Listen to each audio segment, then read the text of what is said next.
حضرت عثمان غنی رضی اللہ تعالیٰ عنہ پر اعتراض نمبر 1 یہ ہے کہ حضرت عثمان غنی رضی اللہ تعالیٰ عنہ غزوہ بدر کے اندر شریک نہیں ہوئے، اور غزوہ بدر اسلام کا پہلا معرکۃ العراء غزوہ ہے، تو پہلے غزوہ کے اندر شریک نہیں ہوا۔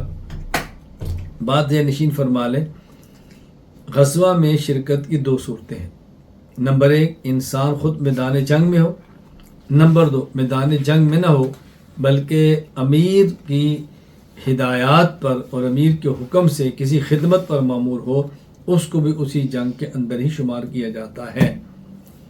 چنانچہ عثمان غنی رضی اللہ تعالیٰ عنہ رسول اکرم صلی اللہ علیہ وسلم کے لخت جگر حضرت رقیہ رضی اللہ تعالیٰ عنہا کی خدمت پر مامور تھے، اور رسول اکرم صلی اللہ علیہ وسلم کے فرمانے پر مامور تھے، اس لیے عثمان غنی رضی اللہ تعالیٰ بدری صحابی ہیں۔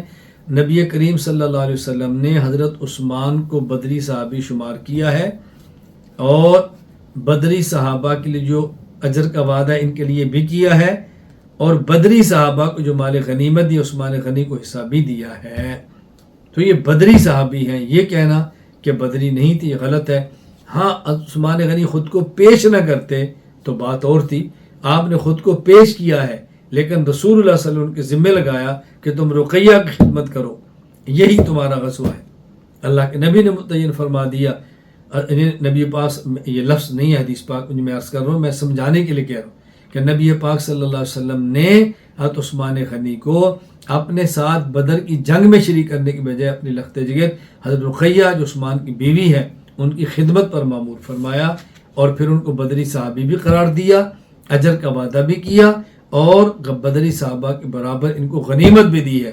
تو معلوم کہ بدری صحابہ ہیں، یہ کہنا کہ بدری نہیں بہت بڑی بددیانتی ہے۔ امام ابو عبداللہ محمد بن سعد وفات 430 ہجری طبقات الکبریٰ لسعد میں فرماتے ہیں، حضرت عبداللہ بن مکنف بن حارثہ انصاری فرماتے ہیں، جب رسول اللہ صلی اللہ علیہ وسلم بدر کی طرف گئے، خلف عثمان علی ابنتہ رقیہ، آپ نے عثمان کو اپنی بیٹی رقیہ کی خدمت پہ رکھا۔ کیوں؟ بکانت مریضہ، بیمار تھی۔ فماتت رضی اللہ عنہ یوم قدم زید بن حارثہ بشیرا بما فتح اللہ علی رسول اللہ ببدر، وضرب رسول اللہ صلی اللہ علیہ وسلم لعثمان بسہمہ واجرہ فی بدر فکان کمن شہدہ۔ جب حضرت زید فتح خوشخبری لے کر آئے، حضرت رقیہ رضی اللہ تعالیٰ عنہ کو دفنایا جا چکا تھا۔ حضرت عثمان غنی کے لیے اللہ کے نبی صلی اللہ علیہ وسلم نے بدر میں شریک ہونے والوں کے برابر آپ نے حصہ دیا مال غنیمت میں، تو گویا ان کی طرح ہے جو بدر کے اندر موجود تھے۔ اور حضرت عبداللہ بن عمر رضی اللہ تعالیٰ عنہما سے حضرت عثمان غنی کے بارے میں 3 اعتراضات کیے، ان میں ایک اعتراض یہ تھا کہ عثمان جنگ بدر میں نہیں گئے۔ تو عبداللہ بن عمر نے کیا جواب دیا؟ یہ جواب امام ابو عبداللہ محمد بن اسماعیل بخاری رحمہ اللہ وفات 256 ہجری صحیح بخاری حدیث نمبر 4066 میں نقل کرتے ہیں۔